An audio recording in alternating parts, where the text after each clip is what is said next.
घरघोड़ा से महज 12 किलोमीटर की दूरी पर TR. Energy power limited company स्थित है, जहां से रोजाना हजारों की संख्या में फ्लाईएस की ओवरलोडिंग गाड़ियां टी.आर. कंपनी से फ्लाईएस को लेकर घरघोड़ा होते हुए धर्मजयगढ़ जा रही हैं। गाड़ियों पर ओवरलोड फ्लाई एस होने के कारण घरघोड़ा बाईपास मार्ग पर स्कूल तिराहा पर हमेशा फ्लाई एस की गाड़ियां दुर्घटनाग्रस्त हो रही है। बाईपास रोड से कुछ ही दूरी पर एनटीपीसी की स्कूल संचालित है। रोजाना सैकड़ों की संख्या में स्कूली बच्चों का आना जाना लगा हुआ है। इस महीने में बाईपास के स्कूल तिराहा पर 10वीं बार टी.आर.एन. कंपनी की ओवरलोड फ्लाई एस गाड़ियां पलटने से स्कूली बच्चों के पेरेंट्स अपने बच्चों के सुरक्षा को लेकर चिंतित हैं। समय रहते कंपनी की ओवरलोडिंग गाड़ियों पर कार्यवाही नहीं हुई तो आने वाले दिनों में किसी बड़े हादसे के होने से इनकार नहीं किया जा सकता। समझ अब देखना यह है कि समाचार चलने के पश्चात पुलिस प्रशासन किस प्रकार कार्रवाई करती है।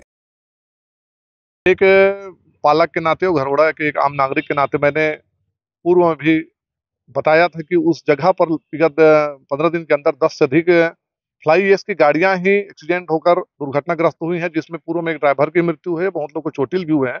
इस संबंध में मैंने श्रीमान पुलिस अधीक्षक महोदय रायगढ़ को भी व्यक्तिगत रूप से बताया था कि उक्त स्थल पर लगातार फ्लाई एस की गाड़ियां चल रही हैं और दुर्घटना हो रही है।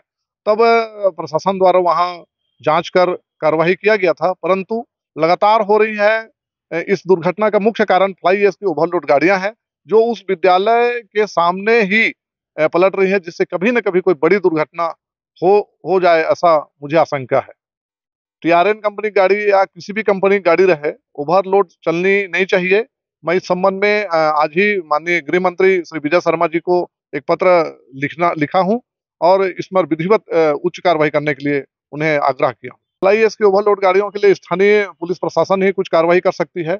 उनके द्वारा किसी भी अपलोड गाड़ियों को जुर्माना करना चाहिए और उसके ड्राइवरों की विधिवत जांच करनी चाहिए, तो तभी ये दुर्घटना रुकेगी। घरघोड़ा से गौरीशंकर गुप्ता की रिपोर्ट।